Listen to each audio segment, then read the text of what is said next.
What is up, ladies and gentlemen? It is your host, Scott, here once again in Monmouth County, New Jersey, this time for Brighton versus Liverpool. It is bright and early here on the east coast of the United States. It is 7:30 in the morning. Happy that daylight savings time goes ahead tomorrow. Henderson is ready for the kickoff. They're taking the knee. Let me jump right into the lineups. Allison, normal back four with Matip and Virgil. Hendo, Fabinho, and Keita, and Mane up top in the middle with Diaz and Salah out to the right-hand side. And we are underway here. Brighton strangely playing in yellow despite being at home. Not really sure what was wrong with their blue and white stripes, but we have Liverpool in red and Brighton in yellow. Here is Trent playing a ball to the back post, and it's a bit too deep for Diaz. Bear with me as I just get a tweet out and some things going here. A little bright here. There we go, that's better. All right.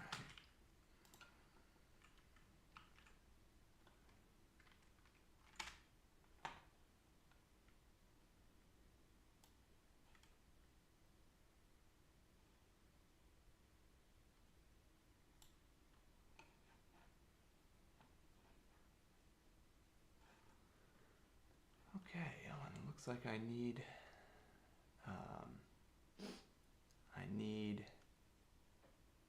scoreboard going here.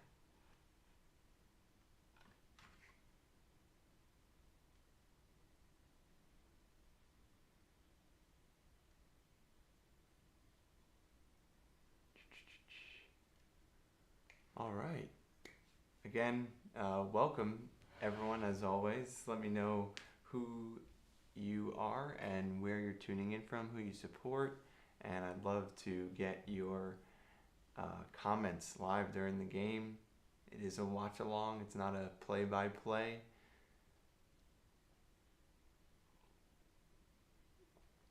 I'm rocking my retro, I think it's an 09 away kit by Adidas. Oh, I forgot about that the Adidas is up here. I've got Torres on the back. I seem to remember him scoring a brilliant goal against Marseille in this one. Hey, what's up, Thomas? Glad to have you again on the stream. Hope all is well over there in Leeds, I believe.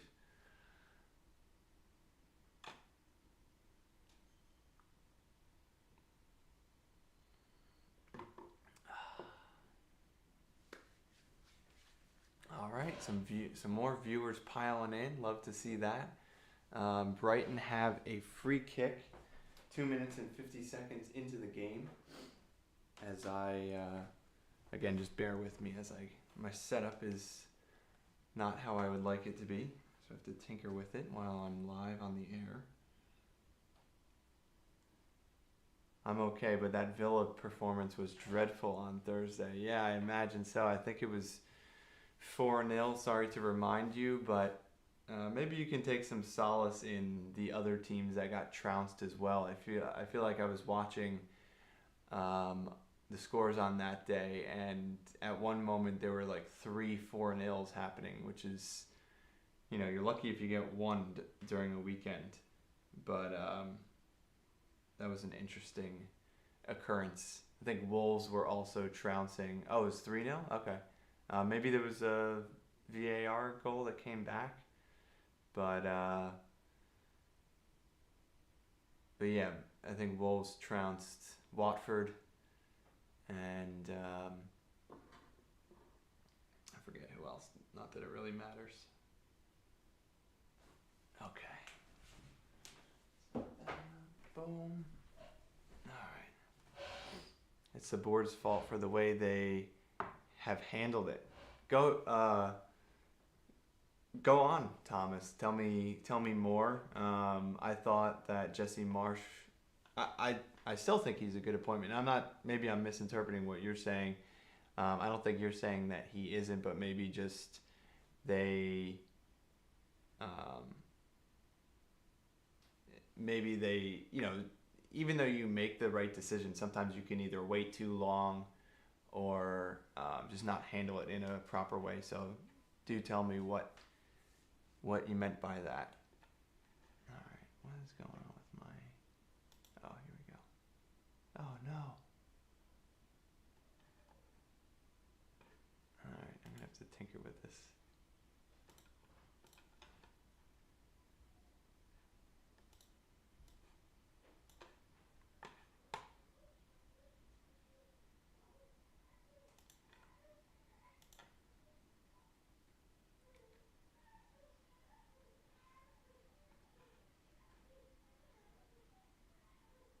Damn it.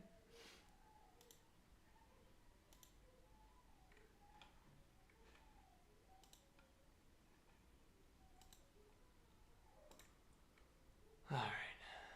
Well, this isn't working well for me this morning, but don't worry.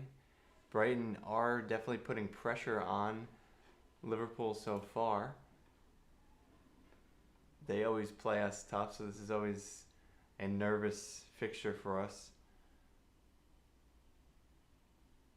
Mope had an effort a minute or two ago that Allison just had to see very closely past his post. I learned in the pre-match that Neil Mope is Brighton's all-time Premier League scorer, along with Glenn Murray. Why is this like that?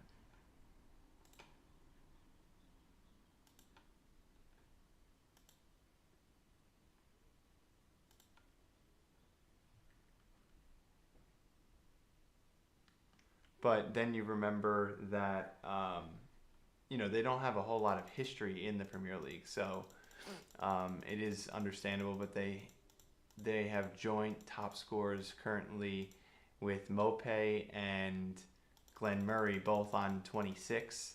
Murray, of course, no longer with the club. So that is Mope's to hang on to and just extend. Trying not to laugh. I want to, no sense in being disrespectful, but it is kind of a little amusing to see a club's top Premier League goal scorer with 26 goals.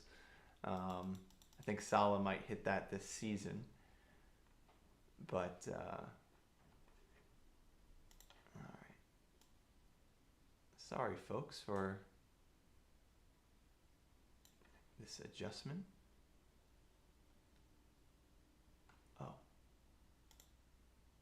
All right, never mind. Screw all that nonsense.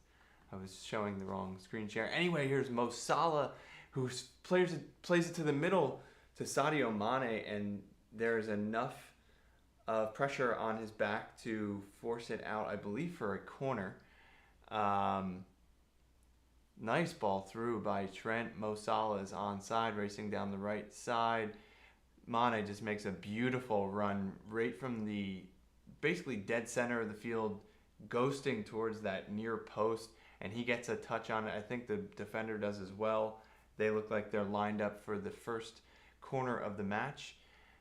And it is Robbo who's going to take it. He turned 28 years old yesterday, so happy birthday to him. Plays the ball towards the back post. Matip was sort of in the area, but it was just kind of one of those that didn't connect with anyone in a red shirt.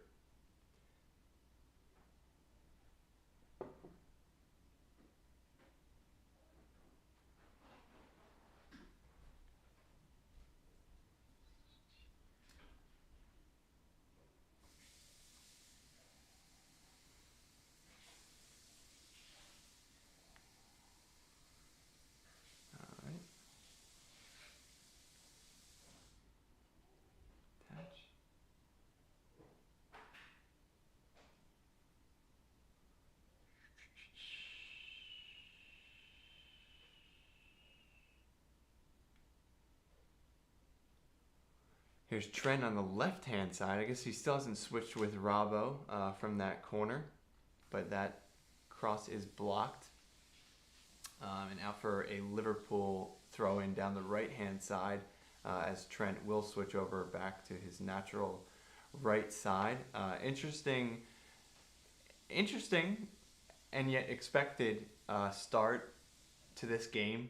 It's been a bit helter-skelter, and I mean, like I've said, Brighton play Liverpool extremely well, so I don't think this is going to be an easy one, but I hope I'm wrong. Liverpool, of course, desperately need... Well, I shouldn't say desperately, because that's not the energy around Liverpool currently. You know, we are doing very, very well, but this is definitely not a moment to slip up in the title hunt. I'm not going to use that four-letter R word just yet. Mike Dean is the ref today. Sadio Mane was chasing down the Brighton goalkeeper, Sanchez, and that seemed to remind me of a 2-2 draw with Brighton. I think that was last season, which was extraordinarily frustrating. I might be confusing my memories, but one ended 1-1 and one ended 2-2 in the last two seasons. One of them was a terrible VAR penalty decision that Andy Robbo kind of did a swing and the miss, and it was not a foul. I think it was on Welbeck. But anyway, the other one, or maybe the same game, the one that ended 2-2, certainly it was that game because Mane scored what would have been 3-0 by blocking the Brighton goalkeeper, trying to clear and just blocking it. One of those rare occurrences, probably one that Liverpool fans fear every single game, where the attacker pressing the goalkeeper just blocks it and it goes directly into the goal. But anyway, let me get back to the chat box. Thomas says, it's not Marsh's fault. Any manager who came in after Bielsa would have a hard job, and he has a big task to keep us in the Prem. If we were going to sack Bielsa, we should have. It should have been before January. Matip won the Premier League Player of the Month. I know, well deserved. Super happy for him. He's been a great player for us. Certainly, Liverpool's best ever free signing. Possibly even the best free signing ever in the Premier League. I'd have to do a little bit more research on that to see if I stick with that. But I mean, whoever is going to be up there on that list would have to be very, very good, considering that Matip has been a mainstay in Liverpool's, sort of modern golden period here under Klopp. And despite injury issues, oh boy, there's Allison's slip for the game, but it does go right to Trent. For here's Trent surging down the right-hand side.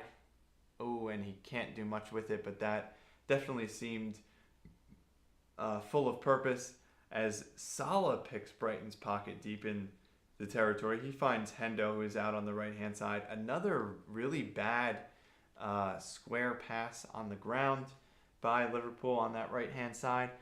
But as I continue with Matip, I mean, Jurgen at the time, I think it was,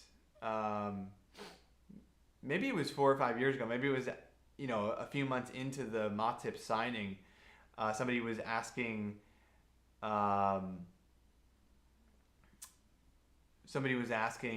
just how good of a signing is Matip, and he said, people really don't realize how lucky we've gotten in getting him on a free. If he wasn't on a free, this is a type of player that would be going for, 30 or 40 million, which I think at the time was, a sum of money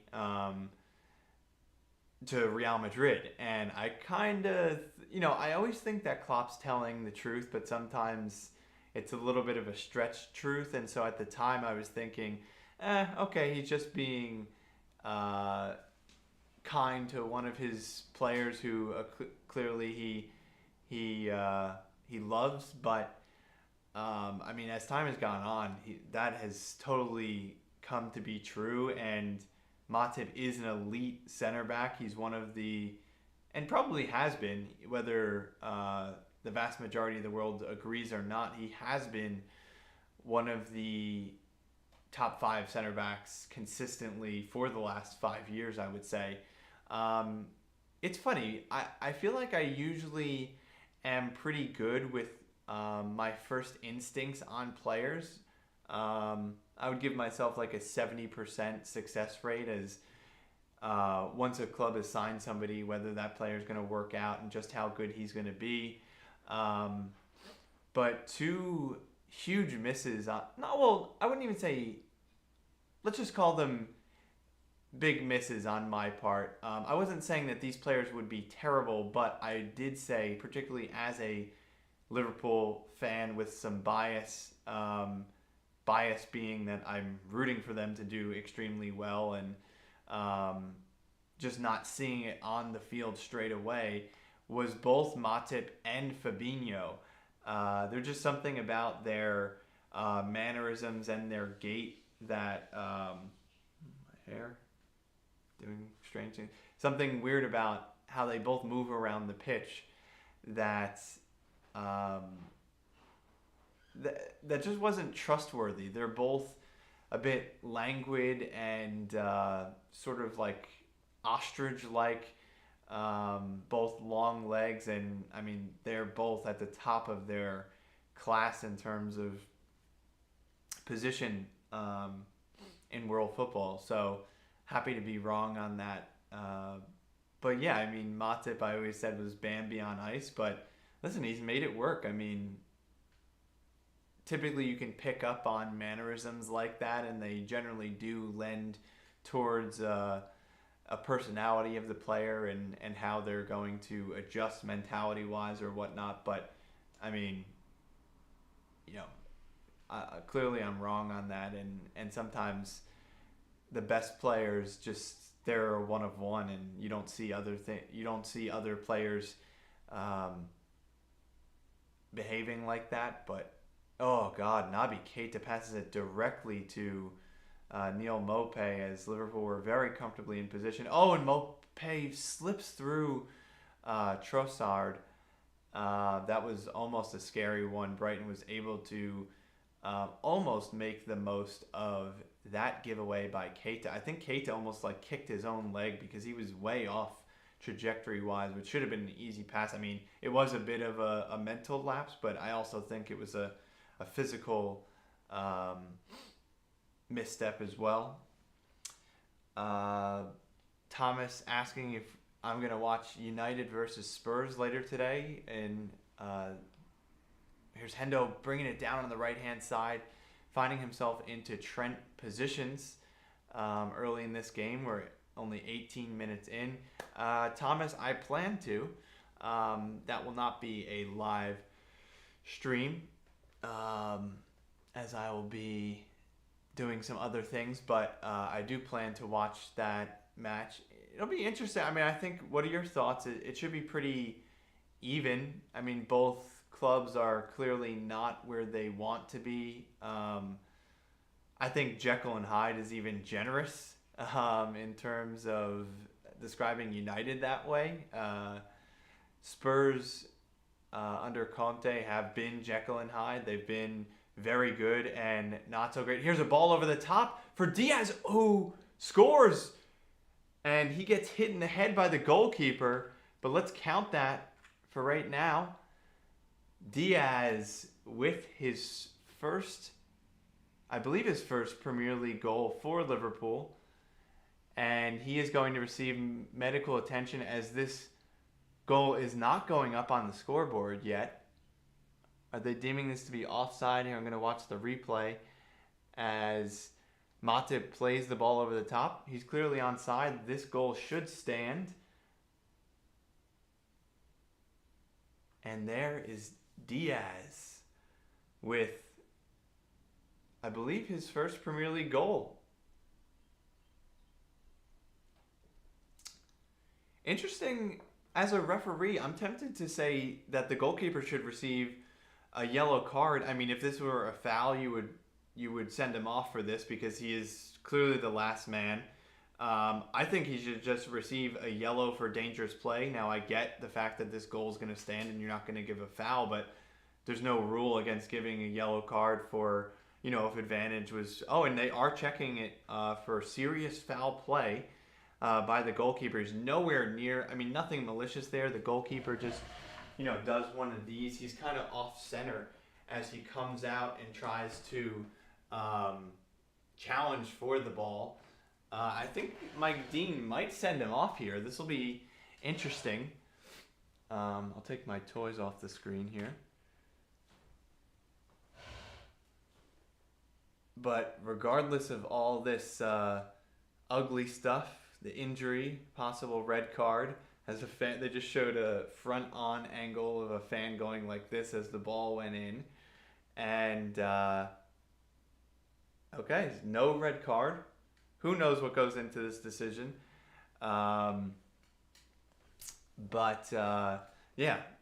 well done to Diaz. He seems to be up and running.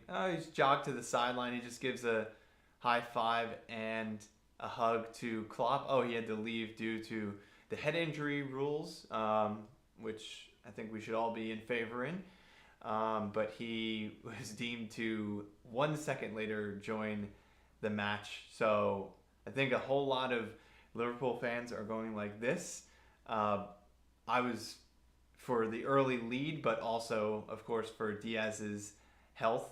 But yeah, I mean, definitely great for Liverpool to break the deadlock early on. Now, again, I said we've been here before and been up 2-0 against Brighton, and that hasn't been enough in the past. So certainly won't rest on our laurels as Joel gallops up the field.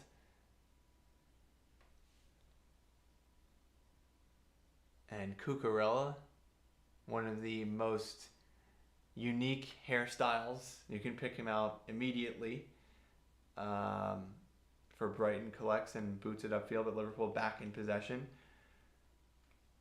Thomas says, picking up from earlier, Spurs will win 2-0, he thinks.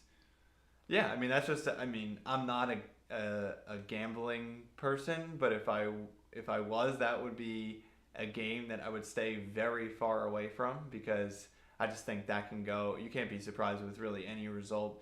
Of course, that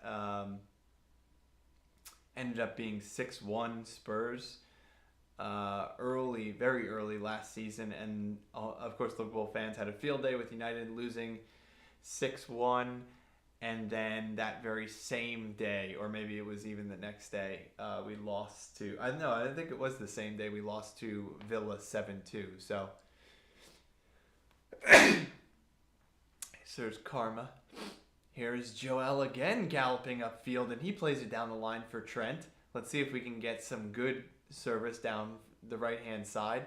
He doesn't have too much help from Hendo, who is also down that right-hand side. Fabinho gets taken down about 25 yards, about even diagonally with the corner of the 18. So this is going to be an interesting position. I think Virgil will certainly be a target here. Virgil van Dijk. And it is, of course, Trent and Robbo standing over the ball.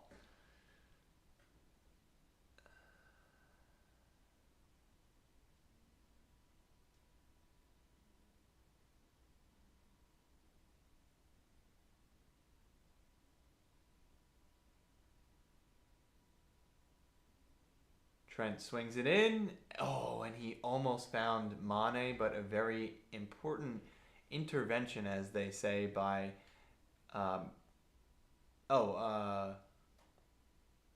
what's his name? Solly March. Interesting one. I thought that was McAllister.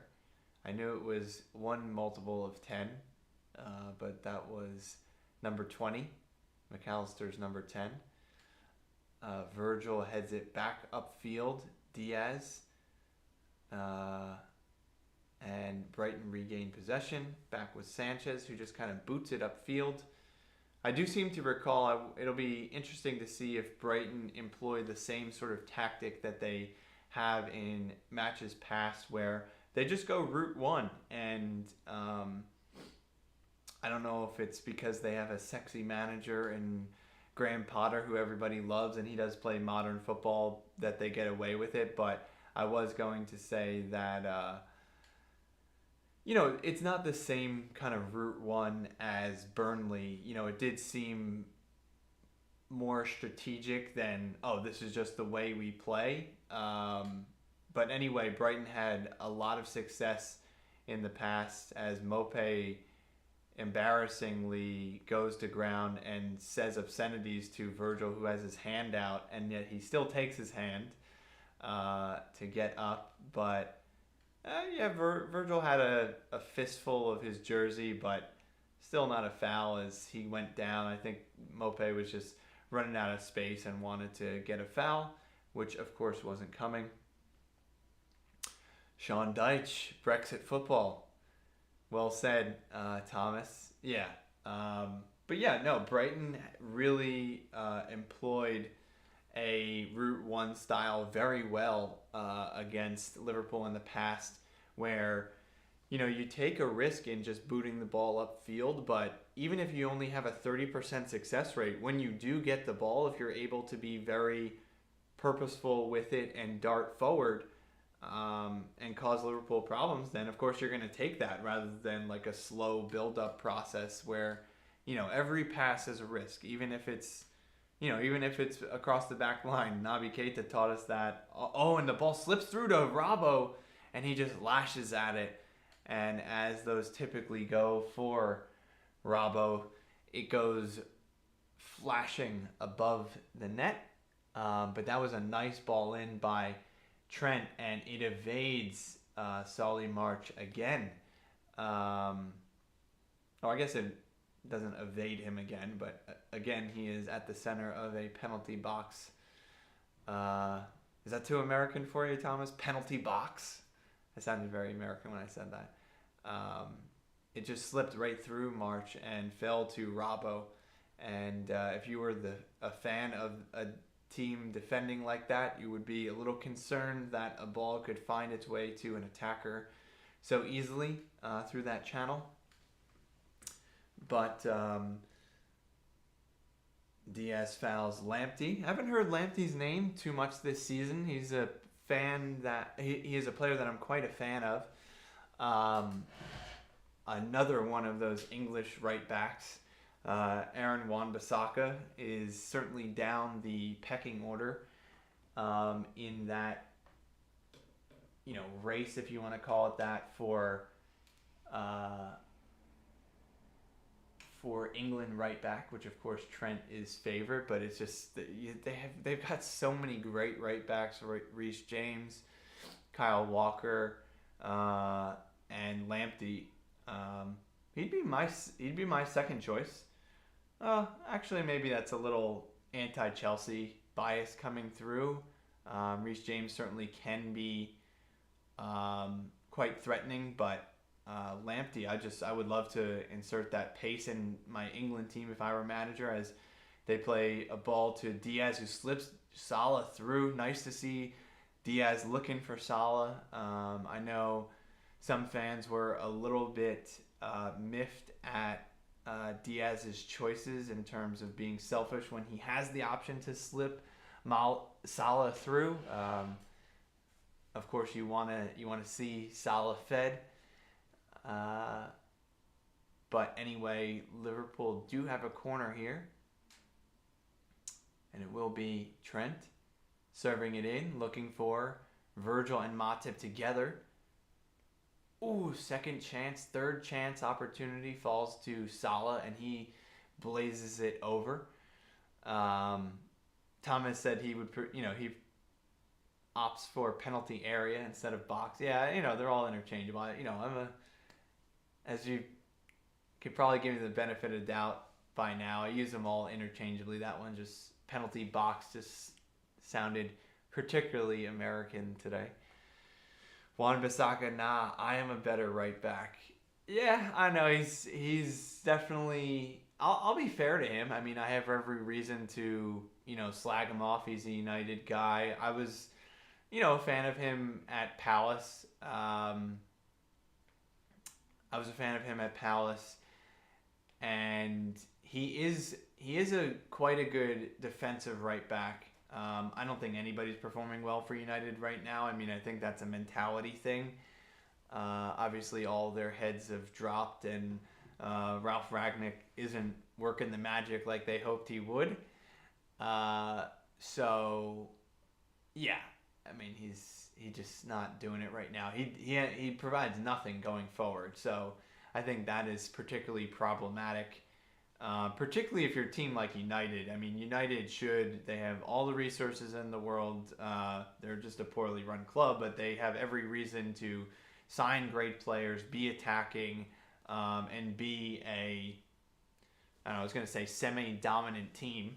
They're some ways off from that. But anyway, my point in saying all that is Wan-Bissaka, I think, is a very nice defensive right back. But if he's playing for Manchester United and he's so limited going forward, then I think that's a little pathetic to play to not want more from your right back. So I wouldn't even fault them for wanting to sign him in the first place because he's a young English talent. And here's Alisson, 35 yards from his goal, plays the ball forward to Salah, and that's going to be a corner kick for Liverpool. Lewis Dunk, correct me if I'm wrong, Thomas, with the header out there. Yes, number 5. There we go. Dalot should start. He is better in my opinion. Okay, I haven't really seen much of Dalot. I know they signed him and he was supposed to be this young Portuguese talent. And, normally when you sign players from Porto, where I believe he was from. Actually, I take that back. I think I'm wrong on that. But anyway, Sadio rises to get the header, but not too much power on it. And Keita wins the ball forward. There was a Route 1 tactic being employed by Brighton, but Keita able to snuff it out. Alisson, again, deja vu, on the ball about 25 yards from his goal, looking for Salah once again, but this time Dunk, who has a full head taller than Salah, is able to win that one as he should be favored for. Beautiful play by Sadio, who wins the ball straight out of the air, was not in possession at all, juggles it as his first touch over his defender, who is Veltman from Ajax, and then just sprinted forward. That was very impressively done by Sadio, as he had some speedy defenders recovering and putting some pressure on him, and he was able to get a weak shot off. But yeah, I haven't seen much of Dalot. I wouldn't write him off, but I also wouldn't say, my first impressions of him were, this guy is going to be fantastic. Interesting, talking about there's a lot of young outside backs in my mind and wondering how they will live up to their potential. Dalot, we just discussed Wan-Bissaka, and I was watching a Tifo video yesterday who was fielding a question about Ryan Sessegnon, who I think we've all kind of forgotten about. Again, not to be harsh, but probably for good reason. He hasn't done anything. Maybe Spurs just isn't the right fit for him. That's kind of the conclusion that they came up with. But yeah, I mean, I don't even know his best position. I mean, he played, when I first heard about him, he was a left wing back, and then I think he was so important for Fulham that they just had to, shovel him further up the field because he was being so productive. But who knows? Maybe he truly is a left winger and he's more of a Gareth Bale than a Robbo, for lack of a better comparison. But yeah, you haven't heard really anything from him. He was a player that everybody wanted to sign, and then Spurs signed him. Liverpool wanted him, but I think Spurs probably offered him or committed to him a bet. Oh, and it's a ball swung in from the left-hand side, free kick, about 35 yards from goal from Robbo, and there was a whole sea of red players diverging on it, including Virgil, but diverging, didn't, no pun intended, I swear. But the goalkeeper was able to come strongly and collect. So yeah, Sessegnon, I think they said, is still 21 years old. So he still has plenty of time. But it is interesting. I mean, thanks to Trent Alexander-Arnold, outside backs are now a sexy position. Very fun to... And yeah, and as much as I said Wan-Bissaka is a defensive right back, and if you want to go for that, I mean, try to name me the clubs that would be willing to have a defensive right back and really offer not much going forward. I mean, it's a borderline requirement to have some attacking prowess in the modern game, which I think you have to say is only a good thing, unless you're one of these purists like Mina Rizuki who like to watch Catenaccio, and I mean, that's just boring. Nobody really wants to watch that, unless maybe you're a defender or something. But yeah, I mean, I think it's good for this collar of Brighton's is very bizarre. It's like a blue. It's not even really a collar. It's just the idea of a collar. It's got blue trim, and then it comes down here and it just like stops. I feel like that's a little over designed, but maybe I'm overthinking it. Maybe people like it. Thomas weighing in saying, what will happen for the England team? Oh no, he's this is not a question, even though I got fooled by it starting with what. This is why the Spanish language is superior. They let you know if it's going to be a question up front. What will happen for England team is Walker will play at right back and Trent will play in midfield. I don't know about that. I mean, I know why you say that. That would be foolish to me. Well, I think that would be doubly foolish. I mean, I think we all kind of expect England to make the wrong decision. I think that there's just so much pressure on England. And I'm not saying Southgate is a bad manager. I think he's a pretty good manager, but he also plays very safe. I mean, the fact that Kyle Walker is deemed to be... And I do agree with you from that premise that he's going to play it safe. And I know that Southgate has played Trent in midfield, I believe against like Estonia or Andorra or something. But I think that's pretty emblematic of how England do things. It's like they play things extremely safe, and then they will also do things to say like, hey, look, I'm taking a risk. But you're like, all right, buddy, it's against Andorra. You're just doing this to get some like street cred, putting Trent in midfield.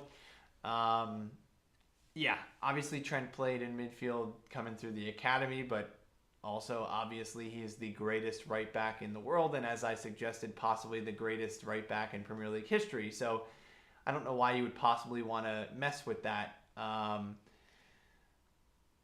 wouldn't, and so I would put Trent. Oh, and he had an attempt. He didn't. His connection, his timing wasn't right.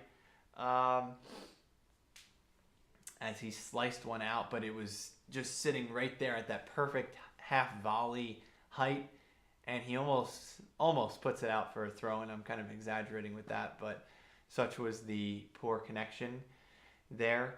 Let me just check something for a moment. Oh boy, did I just... Whoops, sorry. There's my Twitter. Yeah, let me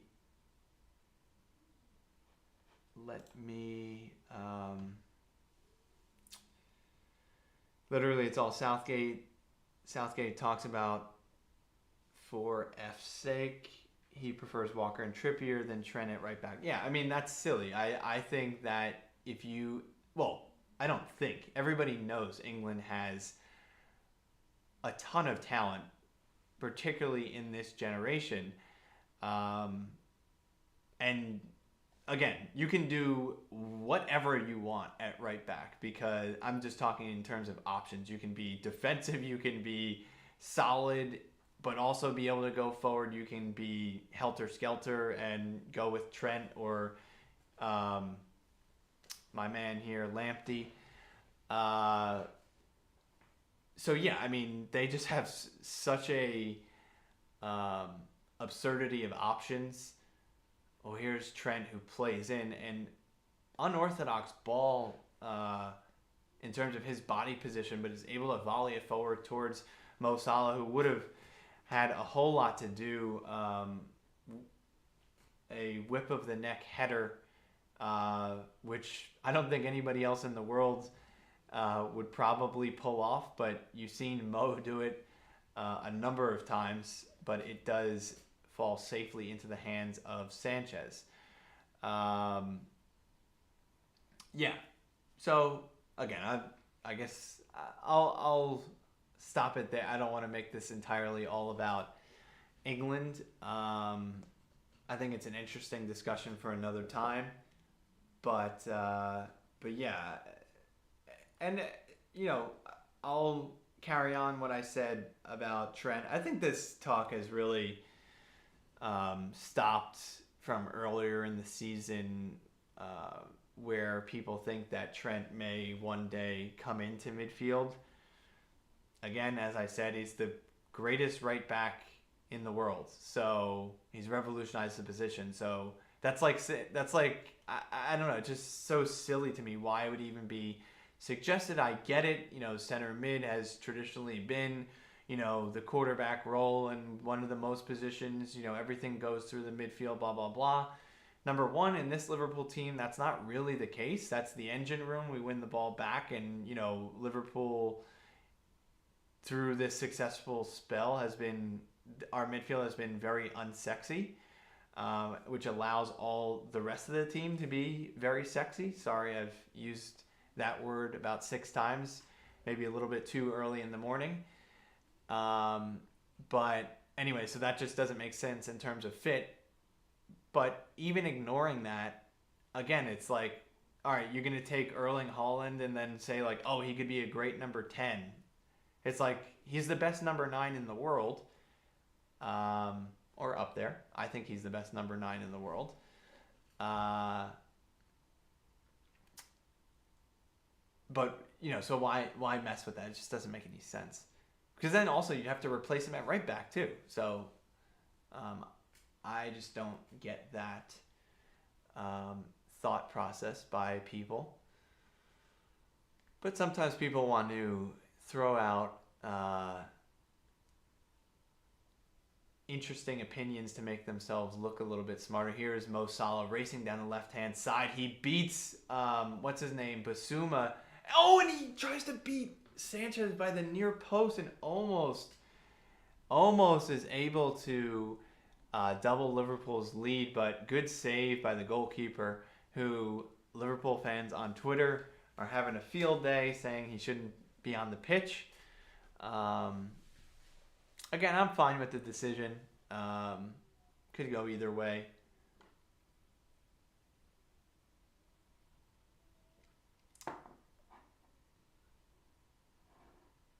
Some people think their opinions are definitely right and don't open to other opinions. Yeah, I think there's a lot of that too. It's, I like to consider myself open-minded. I like to consider things and not have, for lack of a better word, discriminatory. I try not to be closed-minded. I try to give to weigh new ideas rather than just have an immediate opinion on them. I like to consider the legitimacy of things, but it doesn't mean I'm going to agree with just any opinion out there. I feel like I just said a bunch of nothing, but hopefully you know what I mean. 1 minute left in this first half. Interesting week this week during the Champions League. Liverpool, of course, lost against Inter. I was working that day, so I was only able to listen to the BBC commentary, which is excellent, by the way. Highly recommended BBC Sounds. And I don't know. I mean, maybe some of my Liverpool friends, by the way, shout out Shane, just had a birthday on the 10th. So happy birthday to a friend of the channel, Shane. Hope it was a good one. And we'll celebrate on Tuesday. So that'll be good. 2 minutes added on time in the first half. But some talking points from the Champions League midweek. Oh, I was just to finish on Liverpool. Obviously did enough to advance, but it seemed like we could have had 5 goals. So it seems like Liverpool fans were a bit down on the performance. But I think Salah hit the post twice, and Virgil, almost with identical commentary, almost scored on 2 headers from corners. So maybe not as bad as perhaps fans came away with thinking. But again, I didn't watch. Ooh, that is a terrible ball by Brighton, straight out to the touchline. And Liverpool have a throw in. Let's see if we can do anything with the 1 minute remaining in the first half. But pretty good first half by Liverpool. Maybe Liverpool fans would like to see some more clear-cut chances created, but a very experienced performance, I would say. Diaz creating an enemy by standing in front of a free kick, allowing his teammates to get set up. I don't love that Diaz does all this shithousery. Sometimes I just don't think it's worth antagonizing other teams just because, and Mo Salah is able to save that ball from Trent from going out for a goal kick. That looked long gone, but he was able to get his wheels going and catch up to that one. I think that'll be halftime as Diaz gets a talking to by Dean. And here comes a throw in. It's going to be a corner. No, it will not. Mike Dean blows for halftime. Interesting decision.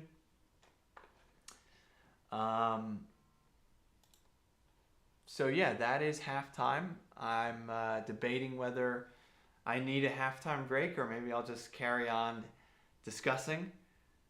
Nice stream so far, bro. Appreciate it. Thank you, Thomas. I'm glad that you enjoy it, and I'm glad to have you interacting with me. Nice to have some company and some other perspectives added to the watch-along.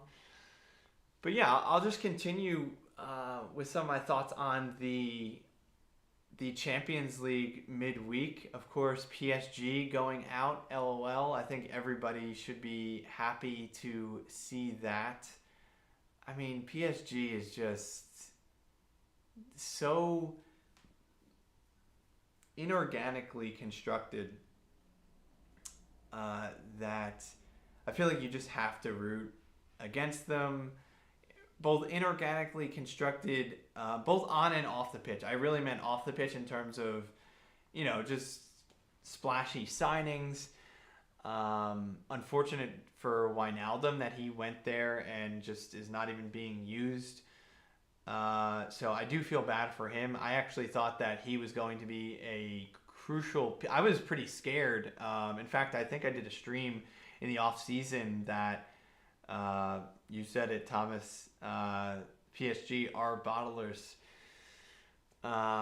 Yeah, you can't disagree with that. I mean, also the thread of their team, their leadership, if you can call it that, which you can't, but the idea of who should be the leaders in that team just are not leaders. I mean, you've got Marquinhos and Neymar.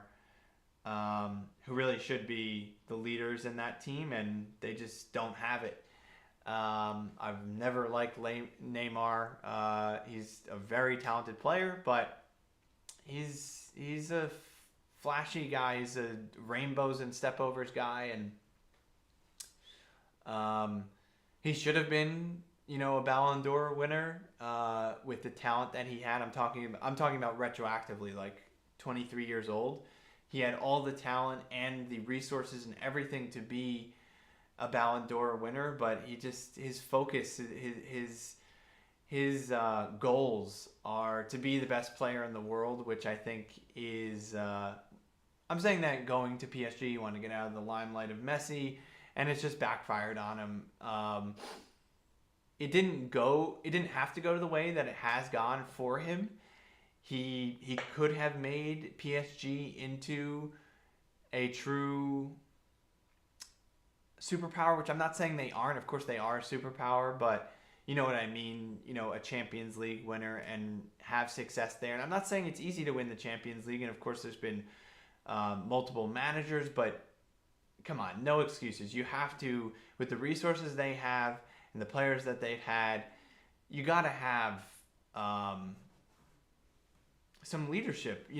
I played for a very good high school team, quick analogy, and the coaches, I think, realize that we have some really, really good players, and I'm going to ask for their input. And sometimes coaches aren't big enough to do that, but I think sometimes you need leadership from the players as well to say, hey, listen, I know that we have these star players, and, in FIFA, you might have the greatest team of all time with Mbappe, Neymar, and Messi, but as everybody guessed, they don't press, they don't do anything, they don't lend anything defensively, and then as Tifo was describing, that then creates a gap between the forward line and the midfield. That gets stretched out more, which then requires in the modern game, when you have a pressing team, you have to all work together. Everyone has to be on a string. And so it all starts with the forward line, as you see with Liverpool and City and all these teams that do it very well. Then you pinch. Pressing is all about taking away space. So if you have a forward line that does nothing defensively, and you have midfielders that have to drop more so because they have to be more defensive, you're almost playing with like 9 men. And you're with those 9 men that are actually doing the defensive work, they have more. It's even harder. Not only do you have less men, but you have more space to cover, and so it just doesn't work. So tactically, they're in a really bad spot. And Messi has been a bust of a signing. Obviously, it's going to do nothing toward. Well, I shouldn't say nothing, but it's going to do very little towards his legacy. Most will still consider him to be the best player ever. I would probably agree with that. But it's just not working. And you start to hear murmurs that he's probably going to call time on this experiment. So is Ronaldo probably at United. So who knows where they will both pop up next. But anyway, PSG bottling it. As you said, Thomas, they went up 1-0. They were up 2-0 on aggregate. And then Supreme Karim Benzema. I'm saying that sort of sarcastically, but of course, you kind of have to be genuine with that. He scored a hat-trick in the Champions League, completely turned a tie around, so you got to hand it to him. I am not a Benzema fan. That is not to say that I think he's a bad player. I just think he's one of those players that he's kind of like Conte. That's actually a very good comparison about the way I think of him. I say that because I feel like fans will... Conte is not a player that... I'm sorry, people will disagree with this, but Conte is not a player that you have die-hard Conte fans that week in, week out, people are singing his name and saying, oh, he is so fantastic. Did you see what he did this week? And I get it, his role is not to score goals or whatever, but the point is, fans of these players pop up when it's convenient to do so. And I'm not saying that they don't perform well at those times, but to me, it's just Hazard is also. I was talking with my boy Liverpool Lee, and he was. Lee is a defender, at least in the context of this conversation, of Benzema, and saying that he is a true all-time great, and he is one of the best forwards in the world. And most of that I don't deny. It's just I feel like the praise. This is how I would put it. I feel like the praise when they perform well is just heaped and heaped onto them, and then they become overrated. And maybe it's if you kind of flattened out the praise through all the 12 months of the year, then I would be more okay with it. But it's just, okay, Benzema scored a hat-trick, and that, yes, that is very impressive. But then you start throwing him in and saying, oh, he's as good as Lewandowski, and, you know, he's so, you know, he is very important for Real Madrid, but he's like not, I don't know. There has to be a sniff test. He's not a Real Madrid legend, and I know it's kind of foolish to say that because he just passed Di Stefano, which is wild. I mean, he's an accumulator. There's nothing wrong with that. You got to go out and score the goals, but there is a sniff test. Like he never was in the Ballon d'Or conversation at any point in his career, and I think that has to stand for something. I think if you are going to be an all-time great, like, I know Hall of Fame doesn't really exist, but just for the sake of argument, you know, all fans have like a Hall of Fame in their head.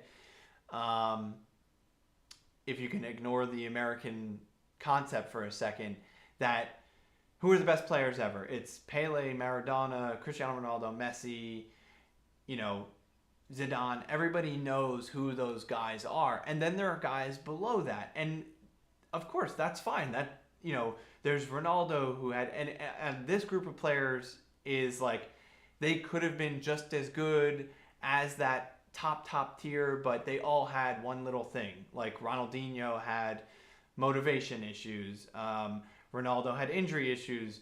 I don't know. The next name that came to my mind was Michael Owen. Of course, Michael Owen is not as good as Ronaldo, but, you know, like Owen, Van Basten, you know, all these players that had this potential, they came short because of injuries. And just forget that I said Michael Owen, because he doesn't deserve to be in that conversation. But the point is, like Neymar and Benzema, I think if they were like a Hall of Fame, yes, they would make it because they are great players. But you have to halt the conversation right there. They're like, you can't start considering them to be all time. Like, they're not top 50 players of all time. They, based on the amount of goals that they've scored, definitely are all-time greats. Suarez, too, I think is a really interesting one because I have a great love for Suarez. He was a great Liverpool player. I do think that he, kind of like Mo Salah, has like kicked his career into gear and then found another gear, particularly at Barcelona with Neymar and Messi. I think he was incredible at Liverpool, but if he kind of didn't do much else after his career at Liverpool, you would say, oh yeah, you know, you'd almost describe him like Coutinho. Maybe like Coutinho plus, but he was a great performer for Liverpool at a time where they didn't really have a whole lot going on, you know, so much through Gerrard's career. It was like Gerrard plus some other player. And so anyway, with Suarez, I do think that he kicked on post-Liverpool. But I think he's like the perfect example of like kind of the player that I'm describing in terms of where do they live all time. And I think that Suarez, he is also not like a top 40 player all time. He's a really great player, but again, he does kind of qualify as that position in history where he never was a top 5 player in the world. Well, that's kind of untrue because oh, who was that? Sorry, I just had a visitor pop in over my shoulder. There he is. There he is. Can he wave? Anyway, of course, distracted, rightly so. But yeah, with Suarez, he was a top 5 player, but he never was that Ballon d'Or quality. You never said, oh, he's going to win the Ballon d'Or. Now, kicking on a step further, I think Lewandowski is significantly ahead of Suarez in all-time history, because I do think that Lewandowski was kind of there with like Messi and Ronaldo. Granted, Messi and Ronaldo were older at that stage, but still, sort of in their prime, and Lewandowski could sort of hang with them, and truly was like the best player in the world at a given time. So anyway, I'd love for anyone listening to weigh in on what you think about all of that. That's how it lives in my mind. I think it's a really interesting and yet at the same time very unimportant conversation to have. I think it's a fun thing for fans to do. And a lot of times it's splitting hairs and ultimately, in any sport really, I've been present with my friends who discuss until the sun comes down about players in basketball history, and then it becomes like a rings discussion, and it's not just who won the most championships, because then you can say like Robert Horry. Sorry, I'm getting too into basketball, but Robert Horry's a player that won 6 championships, and like nobody ever says he's like one of the greatest of all time. He was just on very good teams. So Steven Gerrard, like I don't think he's any inch worse than Zinedine Zidane legacy wise. Tell me I'm wrong, but I don't believe that. I think he's right there with Zidane, and Zidane actually is a very big personal fan of Gerrard's. He said Gerrard was the best player in the world at one point, and yet Zidane has won so much more than Gerrard. So I think it's just a very interesting discussion. Thomas saying Suarez was class at Liverpool. Of course he was. He was amazing. It was. You have to be a special type of player to... I mean, there are certain players that are better than Suarez that would come into Liverpool during that period of time and not do as well as Liverpool. You have to have a certain mentality that it's me against the world. You have to have the quality to be surrounded by 3 and 4 players like Salah does. Suarez just was so incredible, and yet it's interesting too, because now let's put him under the Liverpool umbrella. I put Salah above him. I don't even know if that's a debate at this point. I know Suarez has his supporters and fans out there, but for me, I personally, as we're about to kick off the second half, for me, I wouldn't put Suarez in an all-time Liverpool front 3, not because he didn't contribute, but when I do like an all-time team, I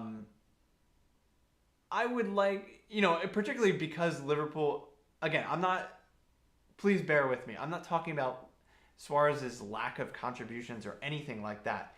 But what I'm saying is, if I were to make an all-time Liverpool front 3, you just have so many options there that tactically I would want to put something in that makes sense. And I think Suarez would be pretty scary in Liverpool's team right now. I think most people would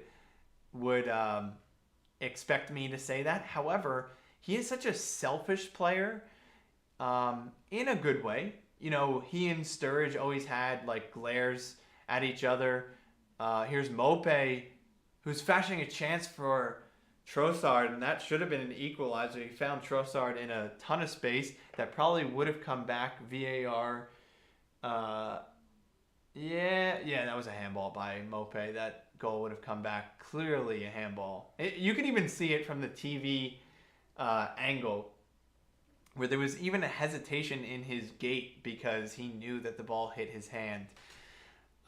So let me just get a bit of water. But anyway, just to finish on that, Suarez at Liverpool and putting him into my all-time 11, I think he wasn't as selfless as a lot of these players are. And so you'd probably want like a true number 9, and then you put in Salah, of course, and possibly Mane, probably Mane.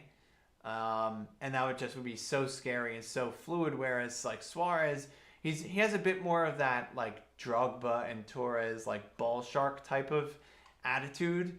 That I love describing like Torres and Suarez as a ball shark, because during that time everybody was playing 4-2-3-1, and I believe that shift was happening from 4-4-2, and so as that tactical switch was happening, it was almost like Drogba and Torres couldn't play with anybody else because they had to have the ball. They were that premier number 9, and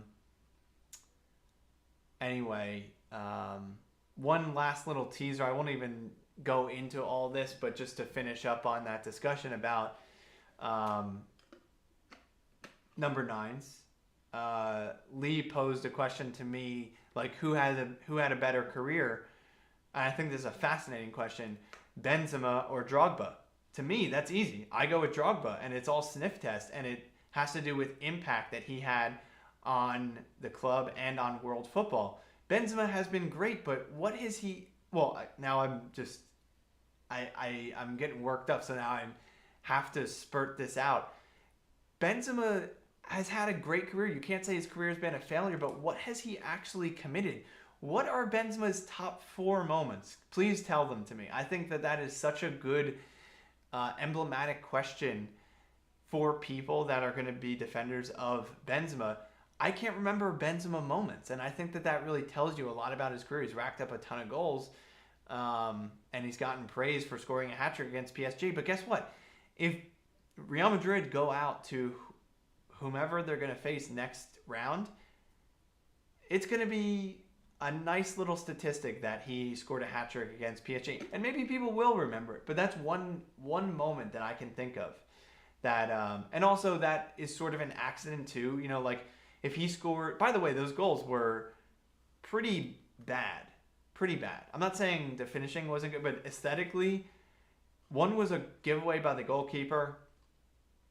Another one was a deflected finish from 7 yards. And then the third one was another giveaway and a nice finish. But, it wasn't anything super spectacular. I think it was pretty cool to see because of the amount of time that he did it in. It was very impressive. But anyway,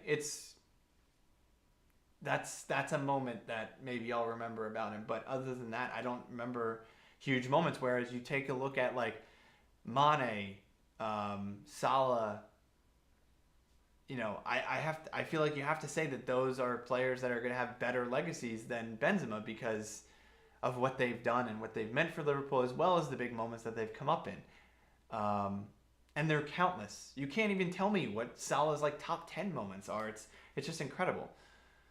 Thomas says Benzema is a great goal scorer, but it doesn't seem to be a world beater. Yeah, I agree with that. And a lot of people take issue with us having that opinion because you say, it feels like we're dissing him.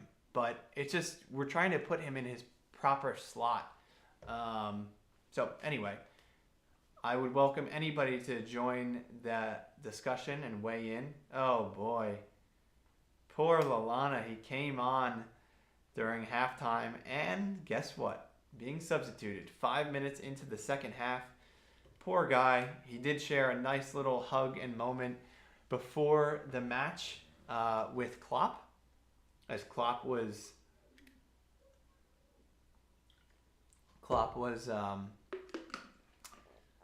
scouting the Brighton warm-ups, as he always does. I think that is hilarious that he just stares at the team to pick up. He says it's to pick up, what players are looking sharp and whatnot but before the match.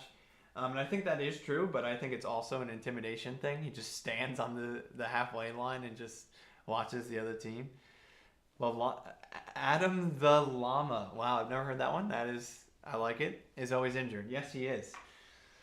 Um, yeah, unfortunately, players like him and knock on wood, Keita and I put Thiago in that category as well. Thiago's always injured. I know fans are really riding the Thiago wave right now, and they love him, and I love watching him as well. Sometimes I don't know. I'm conflicted. I think he fits into three buckets in Liverpool.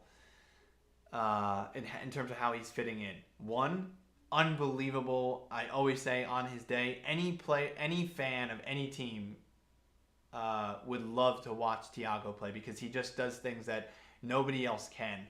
I'm not saying that he's the best midfielder in the world. Maybe he can be. You can have that debate. I'm just saying he can do things that nobody else can do on his day.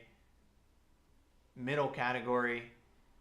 He doesn't really fit in sometimes. That was mostly like last season. Granted, we didn't have center backs and it was a weird season. But I do think sometimes, he has his foot on the ball a little bit too much. Maybe that's him learning. But I think that's just how he ticks. And I don't know. If I had to guess, I do think you're always going to see games like that with Thiago at Liverpool because that's just how he's wired. He's wired like a Spaniard, which he is. So, and that's not necessarily how Liverpool plays.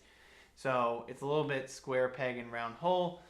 He also picked up like 47 yellow cards last season.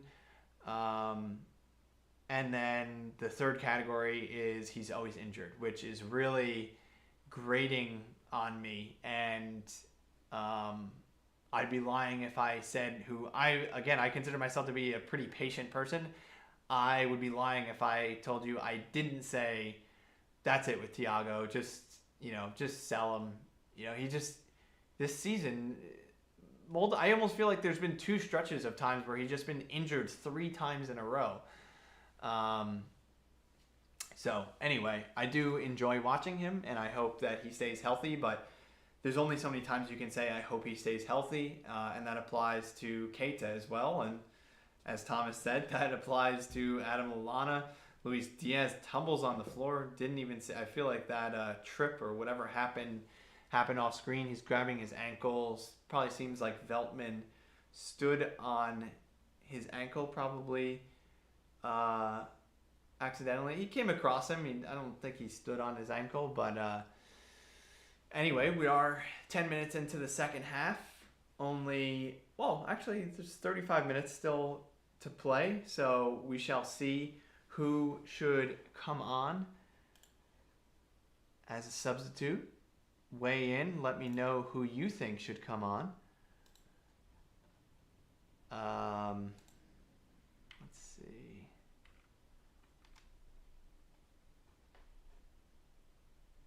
Yep, here's the news that City are closing in on Haaland, which should terrify everybody. I have heard that I think it was even the TIFO guys that have said he may not be as a slam dunk of a signing as you might think, because if you think about it, now granted, I do think that Haaland is so good. He'll find a way to make it work to devastating effect.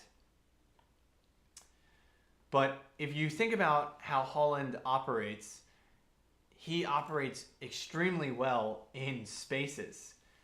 And what City have not had with their striker position, and particularly now that they've just given up on Gabby Jesus, it seems like. Here is Keita slipping through Robbo down the left-hand side. Oh, and that's a dangerous ball. It almost... There weren't even Liverpool players that were too close to that low cross in, but it was almost Dunk that was retreating towards his own goal, and Sanchez does a pretty good job of catching that and swatting it down and then retaining possession of it. But that was a nice move for Liverpool. Liverpool, very high line still. I'm not somebody that worries about the high line. I know there's a lot of people concerned about that and saying we give up too many chances. Ironically, I think some even legacy newspaper reporters, the ones that are calling out that Liverpool give up so many chances. Here's Trent finding Salah in the box, takes a shot, but he got his foot blocked. Oh my goodness, and he hits the crossbar. There was a deflected effort by Salah, whose effort deflects up over the goalkeeper's head and hits the crossbar. Nothing the keeper could do about it. And Mo Salah almost with the second goal of the game. Also remind you that he said after the Inter game that he apologized basically to the fans, saying, you know, I'm sorry I hit both posts tonight. I should have had 2 goals. Maybe next game I'll score 3. So not ruling out a hat trick, even though he hasn't found himself on the score sheet just yet. He still has 33 minutes plus stoppage to do so unless he gets substituted. So some fans might be curious about me getting 57 minutes into this stream and or an hour and 16 minutes into the stream, 57 minutes into the match, and not discussing the Salah contract saga as the newspapers are having you. Oh, and here's Salah. Oh. He drags his shot. I think he's just trying a little bit too hard to score. But it'll come. It'll come. As well as, speaking of it'll come, hopefully the contract will. And listen, do I have any inside knowledge? Obviously not. Do I believe that the contract will get done? Actually, yes. I almost was going to say no, but actually, yes. I do think it'll end up getting done because I don't think Salah wants to be anywhere else. And I think that this is all negotiating and a staring contest. Salah has a pretty annoying agent. But guess what? That's what agents are basically supposed to do. Agents aren't supposed to be the most popular people on the planet, and they're supposed to get their clients the most money. Well, really, they're supposed to do what's best for the client's career. Oh, there's got to be a handball. Here is Salah, who will be taking the penalty after Naby Keita. He's going to do a little dance for winning the penalty for his team. And anyway, I do think that Salah's contract will get sorted because I think he loves Liverpool. Where else are you going to go? He could go to Real Madrid. Who knows? Real Madrid might. I don't think Real Madrid, at least the last 2 years, has not been terribly have not been terribly attractive on a sliding scale of Real Madrid destination to end up. Since Ronaldo has left, that's left a gaping position. Here is Salah. Let me pause on this talk for a second as Mo Salah is going to step up and hopefully double Liverpool's lead. Here is Mo Salah. Just passing the hour mark. And Salah buries it. Let's go! Mo Salah, 2-0. Beautiful. Here we go. Let me find my way into the window. Still left on the screen. And that is well done by Liverpool. That should wrap things up. And that should put pressure on Manchester City, who we will be 3 points back from. They play Crystal Palace on Monday evening. So we will certainly be tuned into that one. But anyway, to carry on with the Salah contract discussion, which I'm about to tell you I'm not really that interested in. Every time there's news that comes out about Salah's contract, so far none of it has been good news. And every time that causes Liverpool fans on Twitter to go increasingly nuts about us not having him or getting angry at the Liverpool board, which all of that is fine. Alisson just came for the ball and stepped out of his penalty area. So far, nothing's called. Oh, it might have been offside by Brighton. Or no, they're giving a shove on Lamptey. Anyway. So, yeah. It's just, nobody knows anything, so just wait and see how it plays out. I think it'll get done. If it doesn't, I'll cross that bridge when I come to it, but I'm not going to start spouting my opinions off on Twitter about something that might happen. It's just so dumb. Like, I don't... I understand why fans get seduced into these types of sagas. That's what these newspapers are supposed to do.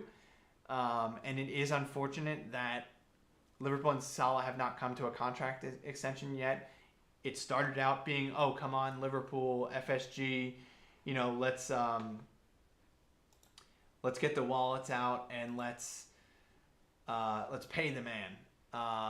And yeah, is Salah worth £400,000? Yes. If it were my money, I would pay it to him because he's worth that amount of money. He's the best player in the world. Other players in the world are getting far more than that. A few players in the world are getting far more than that. And so, yes, he's worth every penny that you would pay him, both from an on-field perspective and a marketing perspective. And it's just, he's irreplaceable. I don't care who you have. I had discussions with Lee, and he's saying, he's thankfully in an optimistic Liverpool mood lately. And so I think he was saying, again, he's not making any assertions, but he's just offering the idea that if we were to sign a player that we very much like and would fit into the system well, and if Salah were to go, we may not even miss a beat. Now, again, I think it's ridiculous because 12 things need to happen in between now and then. Who knows if, I don't know, Keita leaves the club or Mane leaves or something, or Bobby. There's so many things that would happen that would be relevant to that discussion at the time that it's not even worth guessing. And it's just, it becomes a fantasy world discussion at that point. So to me, it's just, I lose interest in it. There's no sense in me getting worked up over whether Salah is going to leave or not leave. He hasn't, it's not like he's done like a Lukaku and like had an interview and said like, oh, I want to leave the club, like something that would actually impact the dressing room. Just carry on with your job. Keep doing what you're doing. Salah, the Liverpool dressing room, fans, do your, like, I'm kind of joking, but like, do your job. Just support the club. It's not, I get how it can be interesting to speculate on these things, but it's just not that interesting. If Salah leaves the club, then you have people on Twitter saying like all these stupid cliches. No one's bigger than the club. To me, I think that's like even insulting to say. Like, I get the general premise. It's just such a cliche. Anytime anyone says it about any club, it's been said a million times before. It's almost like meaningless. Yes, Terrell Owens is not bigger than the Dallas Cowboys. But it just, you look stupid if you say no one's bigger than the club, because you're insinuating, oh, my heart won't be broken too much when Salah leaves because Liverpool existed before him and will exist after. It's like, no, like he deserves a whole bunch of credit. And maybe I'm just paying attention to idiots online. I just see it a whole lot. And I just think it's so stupid that maybe it's just Twitter promoting all these, all this like hatred stuff on Twitter. But it just, yes, you're going to be sad when Salah leaves the club, no matter what fashion he does it in, no matter who he goes to. So yeah, I mean, I think you just cross that bridge when you come to it. But I do think the deal will get done, and if it doesn't, okay, we'll deal with it then. Another interesting... Now, what I am interested in is, and I'll kind of tease this for maybe next time Lee is on, but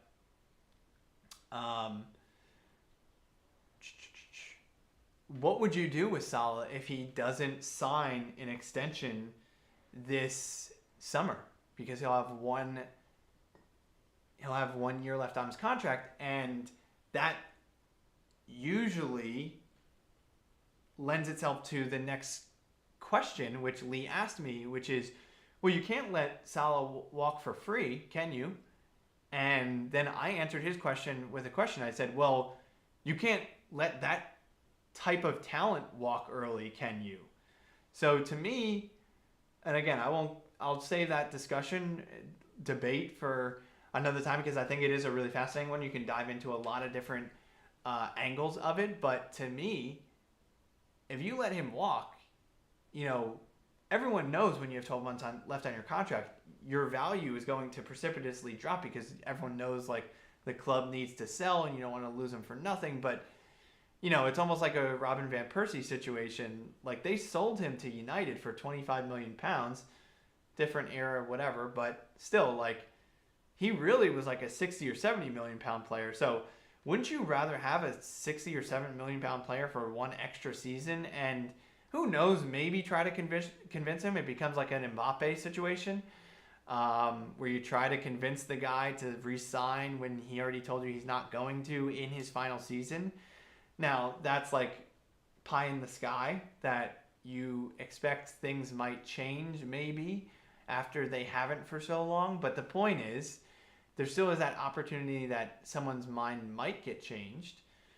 But primarily, you have that player for an extra season, who I already said is irreplaceable, and irreplaceable with any amount of money and any players. But yeah, I mean, having that talent with the team. So anyway, I guess I kind of just went through that whole discussion, but it'll be interesting to have with another person to see their side of the debate. Anyway, to refocus on the game itself, Jota has come on, as has Thiago. Thiago came on for Keita, and I think it was No, it's not Diaz. Was it Salah that came off? Did I miss that? Yes, it was Mo Salah that came off. So nice to be able to get a bit of rest for Salah, which he doesn't often get. Of course, he'll be a little miffed to come off the field, as he'll always wants to score more goals. Here's Thiago, who just pings it over to Andy Robbo. Diaz.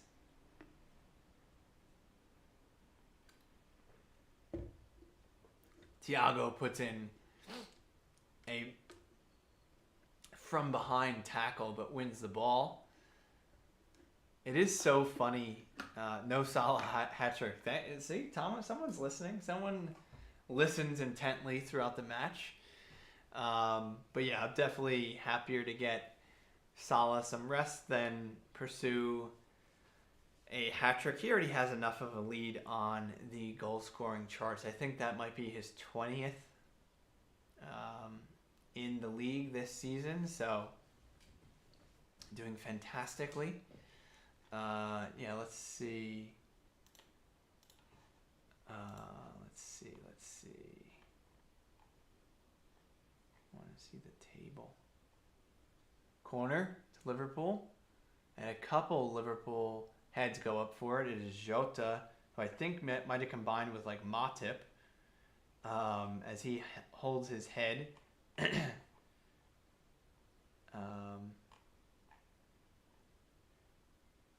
Yeah, so the table, as I said, we're 3 points back from City if this result stands. What else did I want to know? I wanted to know Salah is the competition's top scorer with 19, although he's made it 20 today.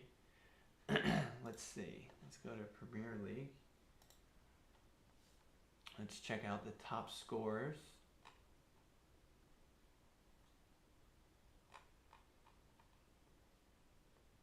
that.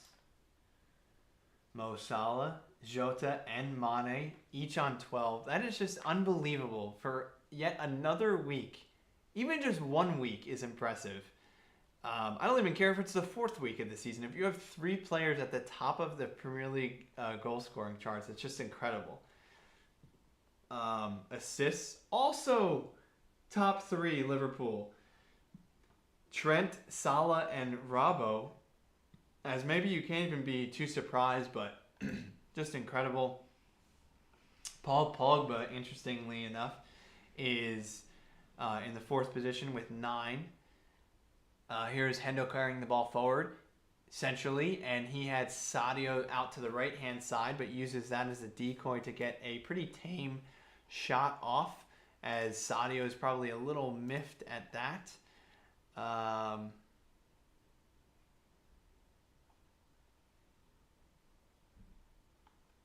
Oh, interesting. I'm just reading on Twitter that James Pierce said as Salah went down the tunnel, a Brighton fan asked for his shirt. Salah smiled, took it off, and threw it to him. Interesting. So I wonder why he's gone down the tunnel. Hopefully that's no sort of injury concern, or, maybe he just needs to get iced up or something. But typically, a player would just return to the bench. Some snow coming our way here in New Jersey. I've said probably 2 or 3 times that I thought we saw the back of winter.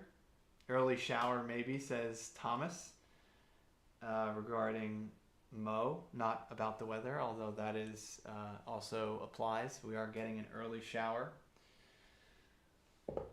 Luis Diaz wins the ball, but then is adjudged to have fouled Lamptey. Yeah, we're only supposed to get 2 hours of snow, a coating to an inch, so barely anything. But Allison has the ball. He picks it up. Fabinho. Trent bursting down the right-hand side. He is tackled by McAllister, and it's going to be a Liverpool throw-in.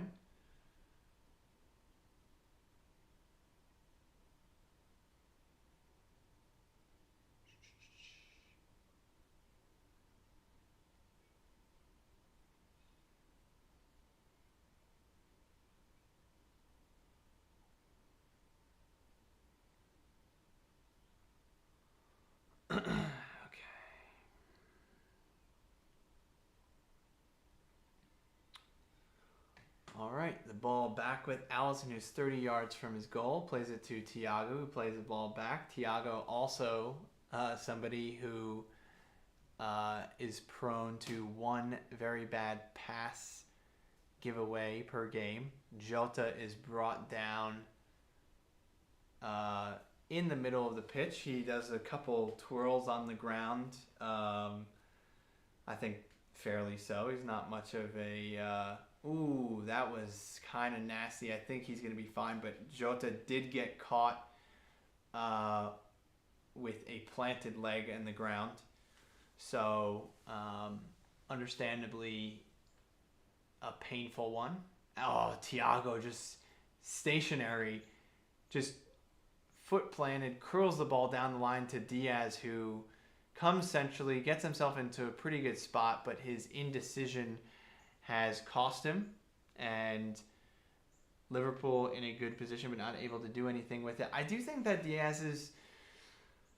Some Liverpool fans might think I'm being a little overcritical of Diaz or impatient with him. I don't view it that way. I think that his decision-making needs to improve. All kinds of decisions. I mean, usually when you say decision-making, you're talking about on the ball, but I do think, like I've said, he needs to be a little smarter about antagonizing people. I wish he would cut the BS with the no looks. That does nothing, kind of makes you look dumb. Bobby Firmino looks cool doing the no looks, but when you start doing it 3 passes a game. Just pick your spots.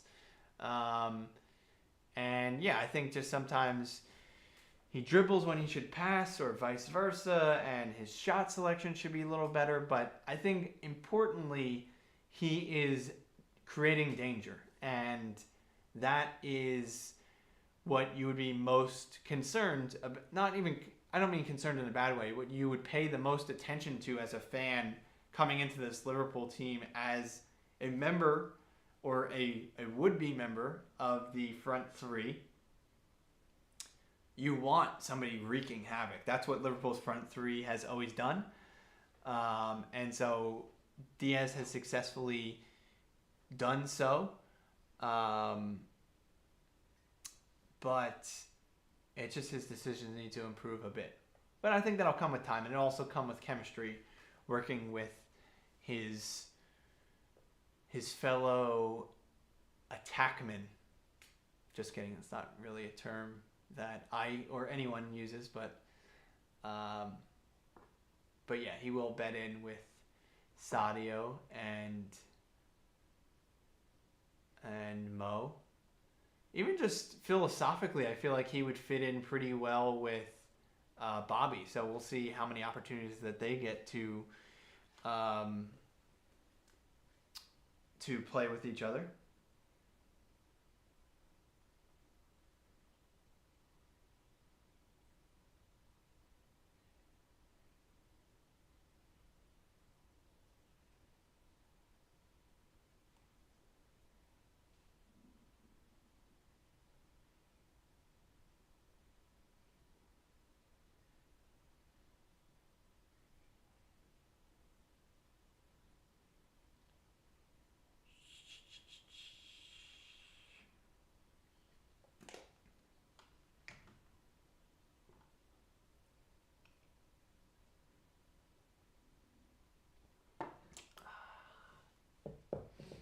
I should have, not that there's anything wrong with this mug, this is a mighty fine mug, but I should have gotten my favorite mug, which is an unbelievable FIFA 95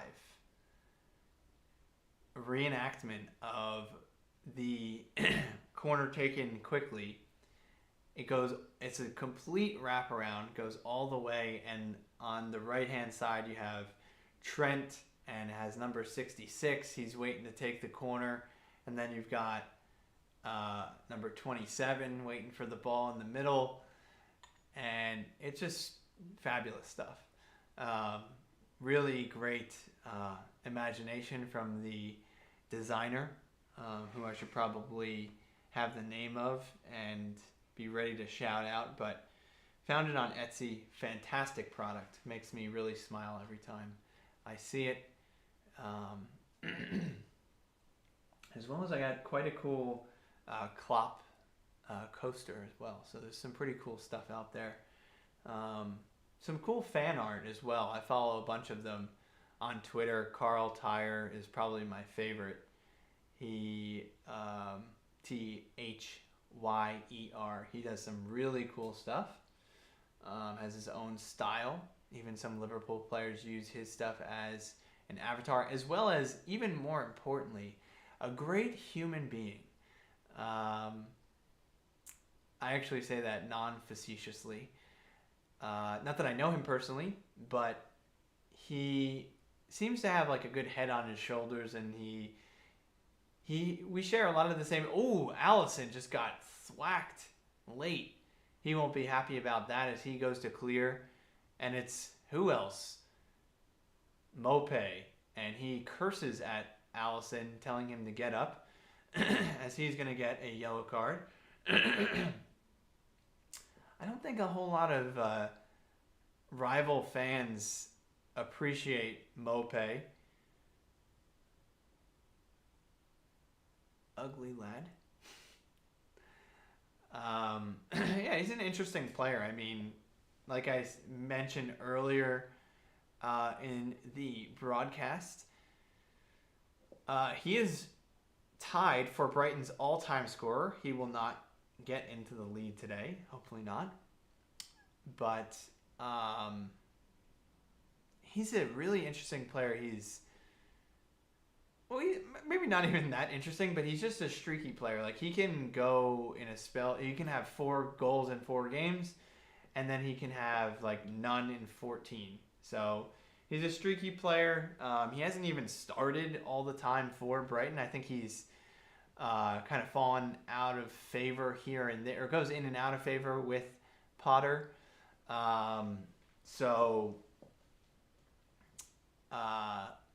Just interesting that you can have an all-time scorer in his 20s for a club, and yet he's not like a nailed-on starter, which I don't necessarily disagree with. I think, again, Brighton, Potter is a good coach. I don't know how he would do away from Brighton. I think sometimes you have managers like Eddie Howe that are just, he gets linked with the Arsenal job or like the United job or the Tottenham job, and you kind of wonder, he might do well there, but he might not. I would probably opt for not doing so great, because I think there are just certain managers that do better at bottom half clubs, and they squeeze the juice out of the lemon. I don't even think that's the expression, but you know what I mean. And anyway, Thomas says he agrees. He doesn't like Mope, and Grealish 10 has woken up or popped in, or maybe been watching all along and just decided to find his keyboard, and he says, "Hello, Scott. Hello to you, Grealish. Hope all is well with you." I'm sure you'll be watching the United versus Spurs match later in the day. If you would like to give your prediction, feel free. Or your 2 cents on just about anything.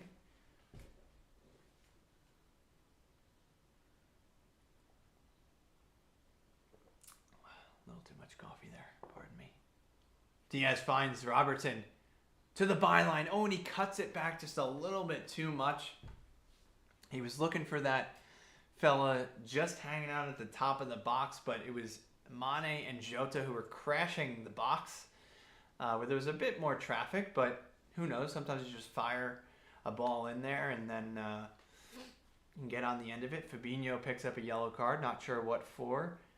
What do I think, United or Tottenham? Well, I don't really have an opinion. I know you're asking for a prediction rather than a preference, but I have no idea. As I said earlier in the stream, if I were a betting man, which I'm not, I would stay very far away from this game. You have 2 teams that are kind of all over the place in terms of form, have been all season. Who is home? I think is a good question. Thomas says that he thinks it's going to be 2-0 to Spurs, which I can't say I would be shocked to see. It is United hosting, so that'll be interesting. I will actually be interested to see if I can catch the game, how Tottenham line up. I think Kane has been doing a little bit better after an extraordinarily slow, I don't even think you can call it a slow start. It just is a slow season in terms of output. Here's Jimmy Milner. Wow, Liverpool, one of 2 clubs yet to concede a penalty in the Premier League this season. Also, Burnley. That's surprising. Hendo making way for Millie. Maybe I can get both of them up on screen, showing a little bit of love. Unfortunately, no time for this gentleman here today, Harvey. Hopefully you get to see more of him in the coming weeks. Same with this gentleman, Cujo. I know he's been getting a lot of slack online. I'm not too sure why. Yeah, do we even have a Millie Sure we do. And a Hendo. Anyway, I'll go for 1-1 since you guys have a gun to my head. I just think both teams are pretty even, so why not go for a draw? But yes, I have not seen... I don't think I've even seen Tottenham under Conte, unless Liverpool have played... Was that game at the Tottenham Stadium under Conte? Probably wasn't. I think it was... I don't know. I can't even remember at this point. But yeah, I'll be interested to see Kulusevski and Betancourt, who I've been a distant fan of Betancourt, but obviously the two of them were not loved and appreciated by Juve, hence they were granted a move. I think pretty actively granted a move, the two of them. Huh.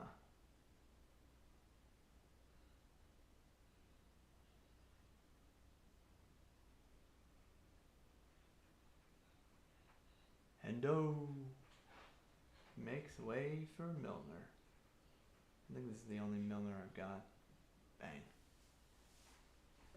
Boring James Milner, everybody. So yeah, you've got an updated lineup of still the back four. And of course, Alisson, Thiago, Fabinho on a yellow, Milner, and a front three of Sadio, Diaz, and Jota. So two changes for the midfield. Oh, and it's Danny Welbeck who gets a flash of a chance, and he makes them, well, I was going to say the most of it. A pretty damn good chance there as he was battling with Virgil, and he was able to get a left foot in there as the curled effort comes in, and pretty scary moment for a Liverpool fan, but Alisson was able to stand quite firm and palm that over the bar. Here comes the corner kick. It is headed outside the box, but Brighton still have it, and that's going to be offside. But advantage played, and here's Thiago who's playing through Diaz. He's got to find Jota this time, doesn't he? Come on, Diaz. This is what I'm talking about. Diaz is very lucky that we're up 2-0, and I'm still irked by this. Jota is in acres of space. The goalkeeper is pretty much committing to your lane, Diaz, because it's basically a breakaway, and the defender's sticking with you. Play the ball across. This is unacceptable. Unacceptable. Just play it into space. He's got plenty of space. It's not even like you have a lane that is going to be intercepted. Yeah, and Klopp is furious, as he should be. Unbelievable. Diaz is going onto my shit list. He let this be a learning lesson, although I feel like he's had those before. He has to know by now. You got to get rid of the ball. Diaz tries to be a showboat when he doesn't need to be. Absolutely. Absolutely. We have passed the 90-minute mark, and we have +5.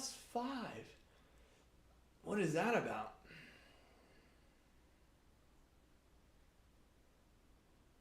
Diaz, I think you can tell that he's a bit embarrassed by this because he keeps going like this, and he's doing things for the camera, which I don't really, respect. Like, just own it. Just own it, dude. Like, you messed up. Go apologize to Jota. Hang your head, show a bit of shame, something like that. But he's doing all this stuff for the cameras, and I don't appreciate it.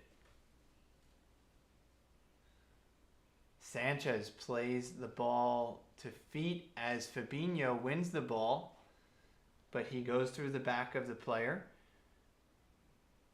The no-look pass, 100, says Grealish. I don't know if you're just saying in general. I think you probably are, because I didn't notice I didn't notice any pass. He tried to pass it, but The goalkeeper was converging on him. Yeah, Grealish, I think you missed earlier in the stream. I said the no-look passes are nonsense. It's one thing for Bobby to do it. He picks his spots, and it's hilarious and great, but it's not appreciated from Diaz when you're doing in midfield and making 5-yard balls. And, I mean, you look especially dumb when you don't connect on your pass. So, anyway, Diaz will have to figure it out.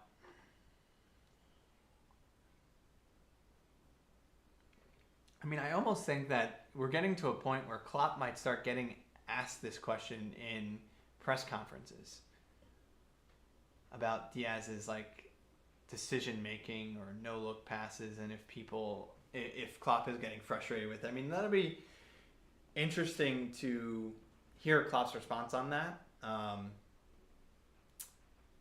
Would he be honest? Would he say, he doesn't want to put too much pressure on the player publicly, but at the same time, obviously he was frustrated there. I think Klopp might be honest, but not too firm, and just say that, he just needs to. Luis knows that he made the wrong decision, and he'll do better next time or something like that. Here is Diaz, who takes on Lamptey, beats him, and gets down that left-hand side. Again, isn't able to get a cross away. I won't really blame him that time.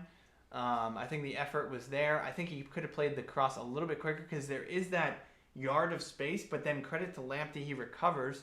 Yep, that extra little touch wasn't needed, and that gives Lamptey the opportunity to catch Diaz with a sliding challenge and block the cross, where now we will have a corner kick. It's going to be Trent with 100 seconds remaining in the match. Oh, and it's Trent to the back post, and it finds Matip, who's off balance. Did they really have Cucurella marking him there? Maybe it was just a zonal type thing, and Cucurella was like that way back post marking. But it seemed like Cucurella was marking him man to man, and that is, I don't think I need to explain why. That would be a poor decision from Brighton's part. But again, maybe they just had Dunk staying centrally, and should Matip be in that danger zone, then Dunk would have dealt with it. But Brighton here on the ball in midfield play a looping ball up and over to Welbeck. Cuts in from the left-hand side. Goes for a powerful drive, but it is blocked by Joel Matip, the reigning player of the month. Thank you, Thomas, for reminding everybody of that.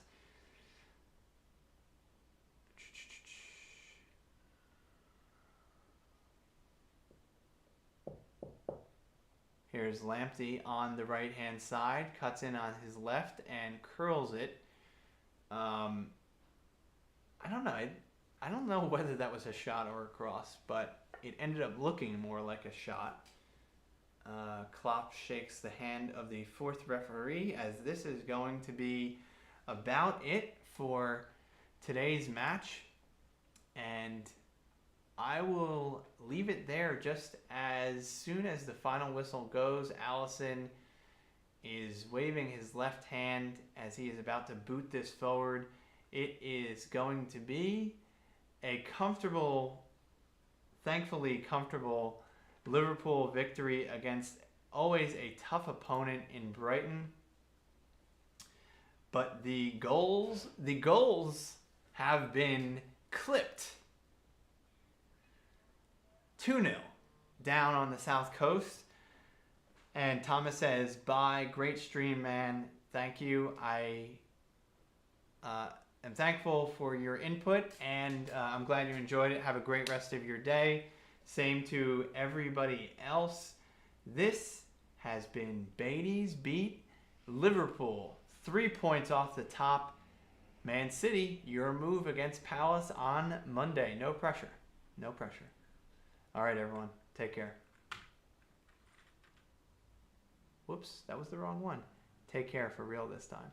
See you later, Grealish.